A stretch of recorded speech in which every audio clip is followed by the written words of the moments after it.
And welcome once more to another episode of the Kingswell Conversations, conversations with heart that are shaping the future of foster and adoption in Virginia, the wider US and around the world. And I'm absolutely thrilled once more to be joined by CEO of Foster VA and Extra Special Parents. It's Richard Kingswell. Hi, Richard. Thanks for joining us today. Thank you again, Nikki, for the invitation. Looking forward to this conversation. This is a very good one.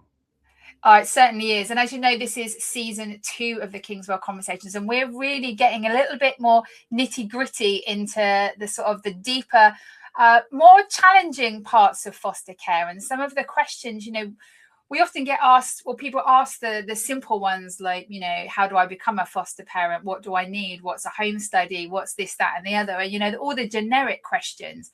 But I've really felt that on this season, we've kind of gone a little bit deeper on some of the questions, and this is a real good one today, isn't it? It is, and I think this is one where we're transitioning into helping on a day-to-day versus how to. Now we're going into the reality. So I'm going to read the question out so that I get it verbatim. So what role does honest expectation setting play in successful foster placements? Over to you.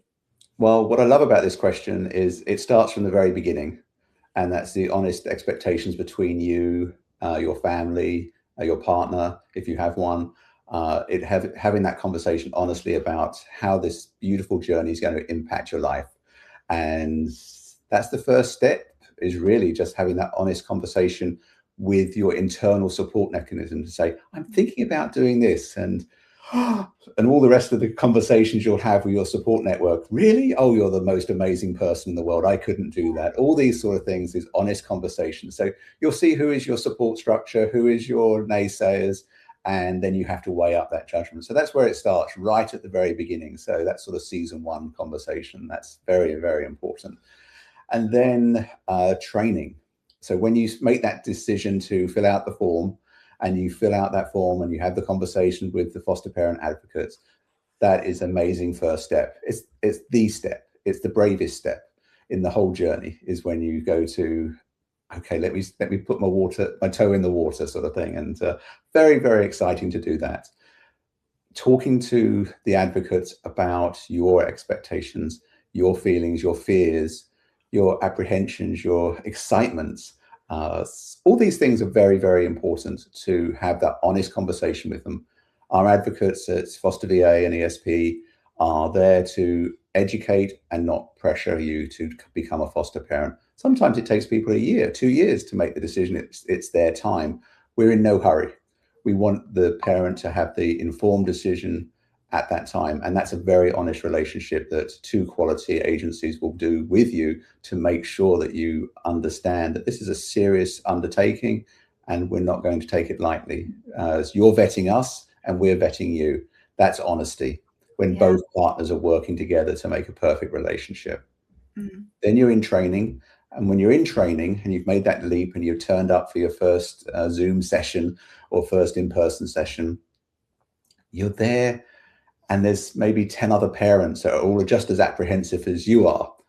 Why not have that conversation? Be honest with them about your fears, expectations. That's what the facilitator, the trainers will help you have that conversation, because now you have a wider support network of apprehensive foster parents.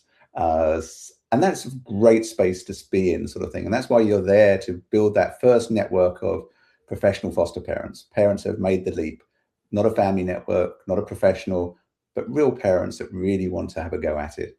And then the training is so important. So when you're giving feedback, give your feedback, not what you think is the canned version. Give your feedback, build trust and relationships in both areas of communication. Very important. Then the next stage of honesty and integrity within a foster parent and an agency is, who do you want to foster? Please tell us. We don't know what your dreams and aspirations are of the kids that you feel that you're equipped to help after the training. You may have the vision that you want this child in this skin tone, in this voice, coming from this town, with this village, who likes fishing. we may be able to get there for you, but it'll take time. Listen honestly with the case managers, the placement coordinators, to have a conversation about who you really can look after, not the dream child, the child that is the one that needs help at this moment. So widen your horizons a little bit, go out a little bit out of your safe zone with the new tools you've earned, and also honestly push back. Say, oh, not for me. And that's the honest relationship that the agency wants with you. Is it's not fair to say, I can take on this child, I can take on the universe, just send me every child that you can find, because you won't have the skill set for some children, and you won't have the depth of support that you would need for some children. Some children are super easy. They just want a safe, loving home with a family that cares for them, food that turns up on schedule, and they can go to school and be with their friends. And then there's kids that have been through so much trauma, so much abuse, that they're not going to trust you for a while. And that's when your support network. So work out where you are on the spectrum. If you've been a social worker in Department of Social Services for 30 years, Child Protective Services, and you've decided to become a foster parent now, you're probably going to be okay taking on a lot of trauma, because you've seen it, been there, done that. And other professionals, the police, the fire, nursing, correctional staff, all these professional jobs that work with trauma all the time and mental health will be great. But build your courage to have that honest conversation with that placement team. So important. And then the exciting part. And the exciting part is when you get your first referral and you go, yes, it's happened. It's been 120 days since I've completed the application, and I've completed training. I'm now licensed at this 120 days-ish period. And you get your first phone call, maybe a week, maybe 2 weeks later, and we say, we found a child we think will match with you. Honest conversations in both directions. We will never tell you information that is not true or we know to be innuendos. We want to give you all the facts that we have. We don't keep anything back. We don't keep this secret package of information that if we don't know it, we won't tell you. If we know it, we will tell you. And that honesty, integrity is so important in a relationship, because we build trust with you. And when you see the child, you say, oh, they mentioned that. I blew it off, but I mentioned it. Yeah. Oh, that's what they meant by that behavior. And a child that just came into care 2 hours ago will have nothing.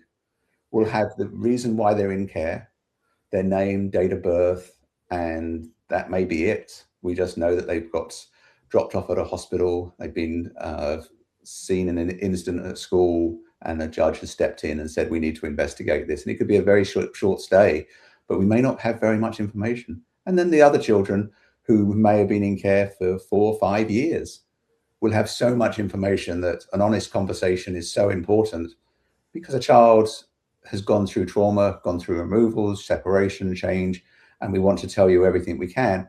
But don't look at a child just from one lens of, he did that. That was 4 years ago. He'd just been brought into care. So having that balanced approach to who this child is so important in that honest relationship. And then working on the next stage, when you're looking at a child in your home, you've accepted this beautiful child that needs all your support, your network's working well, you're calling for support. Then there's an incident. There's something that pushes your boundaries, pushes your buttons, a trigger that you never knew you had, something from way, way back. And you go, oh, that didn't feel good. When he said that magic word, or she said that magic word at me, that really hurt. And it was like, oh, these kids are good at finding weaknesses and throwing everything they can at you to see if you really will stand by them, because people have let them down. Being honest with your clinical support.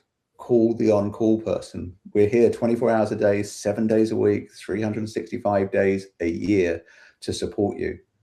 We can only support you if you call us at 1 a.m, if that's when the crisis is happening. When you are at the end of your tether and you need just to process. Do not be weak in that area. Be strong. Ask for help. We are here. This is not our first rodeo. We've been doing this for a while, and that 20 years of experience working with parents, working with hundreds and hundreds of kids, really helps you when you just say, how do I deal with this? Or I think this child needs to go to an acute unit. I think this has gone past the point of no return from my skill set, and I'm worried about their safety. Can we get someone out to assess? That's what we have people on call for. Asking for help in a moment of need, being honest about that. I'm there, I need help. We tell you for the whole training from day one, we're here to help. And then at 2 a.m, that call comes and we're there, and we know we've done our training right when you ask for help at the moment you need it. Maybe years before you need that call, but having an honest conversation at that time. I'm cooked. I need respite. I need to take a couple of days off. I need a little recharge. Can we send them to a respite parent, which is it's like sending a child to grandparents or uncle and aunt. Every parent does it. It's like, okay, I'm cooked. I can't. Every bio parent goes through it. Mom, Dad, can you take the grandkids for a while? Yeah. Respite parents do that for you. They're fun. They'll look after them. They're very good at taking the kids in for a short period of time, and then you get them back at the end of the weekend. But you've reconnected. You've focused yourself on why you're doing this, and that's what respite's there for, is to recharge you. Every parent does it. It's not a sign of weakness. It's a sign of strength, and that is what it's about. So then the final stage, you've done a successful placement, and you're there, and you're going to say goodbye to this child. They're going back home. Reunification has succeeded, which is the mission of foster care. Get these kids back to their bio families. The family's done their work. The parents have done their work. The grandparents have stepped up. Whatever it is, the kin have stepped in. You've done your job. You've helped this child reunite. Congratulations. You're going to feel sorrow, grieving. You've been working with this child for months, maybe years, and success has happened. And so being honest with the grieving process is so important, that you will have to say goodbye. But you're strong. You've demonstrated strength. The hardest part of being a foster parent is being successful when you say goodbye to a child. And that is an amazing journey when you've done everything you can to help, support, and guide and encourage hard times and good times, parties and tears, bedtime, bath times, all these things. And then you say goodbye. I promise you, lots of these parents, the bio parents, are now partners with you, and you'll still have connection with these kids in their adult life. They won't forget you. You're the one that did it in their time of need. And that's probably the most important part of understanding, that just because you've succeeded, you can still need support, and talk about it with your clinicians, with the team, to get that support you need. It is an amazing journey, and there is strength. So the whole journey starts and ends, and throughout it all, there needs to be honesty and open communication on all levels. And one of the things that I wanted to sort of touch on just right back at the beginning there was, when we're talking about honest expectation, is you started talking about how when the person or the couple or the person speaks to their family and says, I'm thinking about doing this, or should we do this as a couple? And, you know, there's going to be people that are going to have watched the foster movies. You know, they've watched it, and, you know, and somewhere along the line, they all live happily ever after, and it looks beautiful and wonderful. And they've gone, oh, we could do that. I would love to do that. And, you know, could you just take a couple of minutes to actually just touch on the honest, real expectation of how your relationship dynamics, your family dynamics, how that the reality of what bringing a foster child into your home could actually look like? Because yes, there's going to be some beautiful moments. There's going to be tough ones. But there's also going to be some tough ones. And not just when you have the placement, but going through the licensing process. Can you just sort of just summarize the honest expectation of how that might be for you, your family, and maybe your partner doing that journey? When you decide to have this conversation, there's usually we'll just do a partnership at the moment, because this internal conversation you can do very effectively going backwards and forwards by yourself. So let's just talk about a partnership. That partnership is very strong because one of the partners wants to come to you and say, I'm thinking about doing this. What do you think? That's a huge step for that individual in that partnership. It is very, very scary to say, this is a calling inside my heart, and I'm trusting you with this information. You go, okay, I'm going to listen. I'm not quite there. I've seen the negative movies of foster care as well as the positive movies. The Blind Sides is yay. And then there's other stories that are coming from 100 years ago in foster care. And we've come a long way since the horror movies of foster care and the support. And one of the pieces that's so important with the expectations is you're not going down to a dog shelter to pick up a puppy. You have to work for this. There is a lot of resources that we have to find from you. And that is, if you've got a dog in the house, you've got to get a pet license. You've got to make sure the dog's safe to be with animals, and we have to check that out. You have to get your medical. You have to be sure that your doctor says that you're fit to take on this journey. All these sort of things takes time, and it's a lot of paperwork. It's a lot of processing. It's a government law that we're working with in a government structure. It's not my choice. It's 100 years of learning by the government of all the problems that we have in foster care over that journey of 100 years. And every piece of paper has a solution. And so this honest expectations is, we are matching you and you're matching us. Are we the right partner to be with you in this journey? And the paperwork is your challenge. The challenge of paperwork, home studies, us being in your personal business, understanding who you are, your relationships, how strong is your relationship? That's the honest and hard journey that 120 days is all about. That's an expectation from our society, from the state, from the federal government. That's who says this is the rule book. We are your facilitators to help you in the rule book, but we're also the matchers, and we're not going to give you a child if we don't think you're going to be the best child. If I can't put my child with you, you're not going to make the grade. This is a high hurdle, and that's why parents don't make it all the way through the process. You have to want it. You have to work hard at it. It may take you 200 days because you may not be good at paperwork. That's okay. The paperwork there is to challenge that you can organize, because this kid that comes to your house may need medication every day, every 4 hours, every 6 hours. Can you organize your life? Is your life stable enough to get that organized for them? We can't take a chance on the child's diabetic medication. That's expectations. So this journey is not easy. It's designed not to be easy because we want the best. And you're probably one of the best.